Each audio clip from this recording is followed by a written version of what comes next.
Après des mois de suspense, Londres et Bruxelles sont enfin parvenus à un projet d'accord sur le Brexit. Mais une crise politique s'est ouverte au Royaume-Uni avec la démission de 4 ministres en 24 heures. On en parle avec le correspondant de notre journal à Londres. Bonjour Alexandre. Bonjour Olivier. Quelles sont les principales raisons de la colère suite à ce projet d'accord sur le Brexit, en particulier chez les fervents défenseurs de la sortie du Royaume-Uni de l'Union européenne ? Alors elles sont nombreuses Olivier, c'est pour ça justement que ça tangue pas mal depuis bientôt 48 heures ici à Londres. Dans la dernière ligne droite des discussions, les négociations ont surtout porté sur la frontière irlandaise et sur le fameux backstop. Alors le backstop, c'est quoi? C'est un mécanisme de secours qui doit permettre d'assurer la fluidité des échanges entre les deux Irlandes fin 2020 si, à ce moment-là, aucun accord n'est trouvé entre Londres et Bruxelles sur leurs relations futures. Donc c'est à la fin de la période de transition. Alors évidemment, ça peut sembler bizarre de s'écharper sur un mécanisme de secours qui, par définition, n'est pas du tout certain de s'appliquer. Mais pourquoi ça se passe comme ça? D'abord parce qu'il est primordial pour les deux parties, pour Londres comme pour Bruxelles, qui veulent éviter de voir les heurts reprendre à la frontière entre les deux Irlandes, alors que la paix est encore fragile. Il y a eu des accords de paix en 1998. C'est ça, il y a 20 ans pile, donc c'est encore un peu frais, et donc personne ne veut revoir ce qu'on voyait avant au poste frontière britannique sur cette frontière. Voilà. Et deuxièmement, ce backstop est politiquement très chargé, c'est-à-dire qu'il a, donc autrement dit, très sensible. Il touche de près, pour les deux côtés, pour Londres comme pour Bruxelles, à des questions de souveraineté. Ça, c'est un sujet intouchable pour les fervents défenseurs du Brexit. Alors évidemment, c'est intouchable, c'est déclaration de guerre, casus belli. Il y a plusieurs exemples de ces points qui fâchent. Par exemple, le backstop prévoit que le Royaume-Uni reste tout entier dans une union douanière avec l'UE fin 2020 si aucun accord n'est trouvé sur la suite.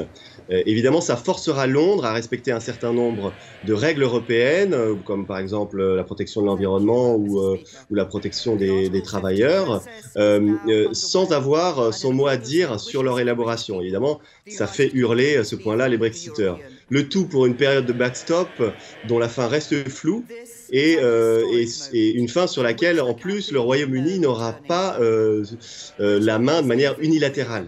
Et ça fait craindre évidemment à Londres, à beaucoup de députés, de rester enfermés dans ce régime en dépit de la décision qui a été prise par la population britannique de quitter l'UE en juin 2016. Et Alexandre, y a-t-il d'autres problématiques autour justement du backstop et qui justement aujourd'hui est encore un point de crispation à Londres sur la scène politique ? Alors, à Londres ou à Belfast, parce qu'il y a aussi des choses qui fâchent le DUP, le parti unioniste nord-irlandais, sans lequel Theresa May perdrait sa majorité parlementaire. C'est notamment que ce backstop prévoit que l'Irlande du Nord jouira d'un statut particulier, puisqu'en plus d'être dans une union douanière avec l'UE, elle devra respecter certaines règles du marché unique. Et ça, évidemment, ça ne plaît pas du tout aux DUP, aux unionistes nord-irlandais qui, eux, voudraient que cette province soit traitée exactement comme le reste du Royaume-Uni. Il y a d'autres problèmes qui se posent au-delà du backstop. Il y a notamment des problèmes qui se posent sur la période de transition, puisque cette période de transition qui normalement doit s'ouvrir fin mars 2019 et s'achever donc en décembre 2020, peut être rallongée d'un an. Et dans ce cas, comme on rentre dans une nouvelle période budgétaire européenne, ça voudrait dire que ça alourdirait la facture pour Londres, qui doit déjà verser 39 milliards de livres, et je peux vous dire que à l'Union, et je peux vous dire que les Brexiteurs ici ont déjà du mal à avaler cette pilule-là. Donc leur demander de verser plus, c'est très compliqué. D'autant que, autre problème, pendant cette période de transition, donc qui doit s'achever à la fin 2020, Londres ne pourra signer aucun accord de libre-échange avec des pays tiers, alors que précisément c'est ce qui faisait rêver les Brexiteurs. Voilà. La dernière chose qui les fait hurler aussi, c'est qu'ils voudraient s'affranchir totalement de la juridiction de la Cour de justice de l'Union européenne et que précisément pendant cette période de transition, elle aura encore voix au chapitre. Donc voilà, ça aussi, ça les fait hurler. Alors, dans ce contexte-là, la Première ministre Theresa May s'est exprimée dans le cadre d'une conférence de presse. Elle appelle les Britanniques et les politiques à la raison et donc, selon elle, à accepter l'accord tel qu'il est. On l'écoute. Yes, difficult and sometimes uncomfortable decisions have had to be made. I understand fully that there are some who are unhappy with those compromises. But this deal delivers what people voted for, and it is in the national interest. And we can only secure it if we unite behind the agreement reached in Cabinet yesterday. If we do not move forward with that agreement, nobody can know for sure the consequences that will follow. It would be to take a path of deep and grave uncertainty when the British people just want us to get on with it. Voilà, c'était donc Theresa May qui s'exprimait lors d'une conférence de presse. Alexandre, quelles sont les incertitudes qui règnent d'un point de vue politique aujourd'hui à Londres ? Alors, là aussi, elles sont nombreuses. Je dirais qu'il y a deux types d'incertitudes. Olivier, il y a d'abord à très court terme sur le gouvernement et en particulier sur l'avenir de la Première ministre, Theresa May, qui est plus affaiblie que jamais. Il y a quand même 4 ministres qui ont démissionné dans la seule journée de jeudi, et c'est peut-être pas fini. Il y a les députés de son propre parti qui cherchent aussi à la renverser, qui cherchent à déclencher contre elle un vote de défiance. Ça, c'est la première grosse incertitude. Il y a un deuxième point d'interrogation, Olivier, un gros point d'interrogation qui pèse sur la suite de l'accord. C'est celui qui représente le passage du projet d'accord au Parlement britannique. Les députés doivent donner leur feu vert pour que le projet d'accord avec Bruxelles s'applique, doivent lui donner leur feu vert, et ça doit intervenir probablement vers la mi-décembre. Or, pour l'instant, c'est absolument pas certain qu'il y ait une majorité pour soutenir le texte. Chacun trouve quelque chose à y redire, du SNP, le Scottish National Party, aux libéraux démocrates, en passant par le DUP, dont on a parlé, donc le parti unioniste nord-irlandais sur lequel Theresa appuie sa majorité parlementaire.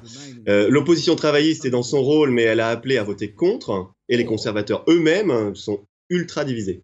Alors, on voit effectivement que la scène politique britannique est éclatée autour de ce projet d'accord sur le Brexit. Ma dernière question, Alexandre, au regard de la situation que vous nous décrivez, quels sont tout simplement les scénarios alternatifs envisageables aujourd'hui en ce qui concerne ce projet d'accord, donc entre Londres et Bruxelles ? Alors, une démission de Theresa May, moi, j'y crois pas. Je pense que l'allocution qu'elle a encore donnée jeudi soir, alors que tout le monde se demandait si elle réunissait la presse pour annoncer son départ, montre au contraire sa détermination et sa pugnacité, donc elle se battra jusqu'au bout. Ensuite, évidemment, elle peut toujours être renversée, comme on vient de le dire. Elle a quand même contre elle l'animosité d'un certain nombre de caciques de son parti. Ensuite, la vraie question derrière qu'il faut se poser, c'est que se passe-t-il si le projet d'accord finit à la poubelle ? Donc ça, à mon avis, il y a 3 possibilités. La première, c'est soit le gouvernement actuel ou un autre qui lui succéderait retourne à Bruxelles pour négocier un meilleur deal. Ça, c'est possible. Mais bon, encore faudrait-il que Bruxelles y soit disposé, et encore faudrait-il qu'il ait des chances de passer, en tout cas davantage de chances de passer la rampe du Parlement britannique, ce qui est loin d'être assuré.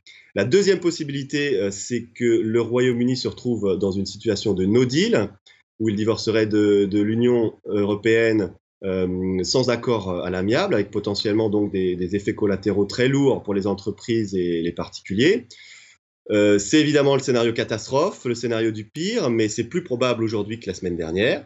Ouais, la troisième solution possible, ce serait que le gouvernement tombe et que le nouveau Premier ministre, voyant l'impasse dans laquelle il se trouve et dans lequel est le pays, décide de revenir devant les électeurs en provoquant un second référendum. Alors, à ce stade, ça reste peu probable, mais l'hypothèse, clairement, a gagné en crédibilité au cours des dernières heures, et notamment depuis que Theresa May est sur la sellette.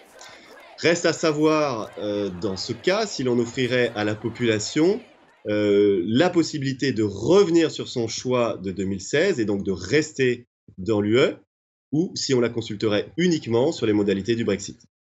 Merci Alexandre d'avoir été avec nous pour décrypter l'actualité donc avec cette crise politique au Royaume-Uni. Merci Olivier. Je rappelle, vous êtes correspondant donc de notre journal Les Échos à Londres. Quant à vous, merci également de nous avoir regardés. Vous pouvez suivre l'évolution de la situation politique à Londres sur notre site internet leséchos.fr.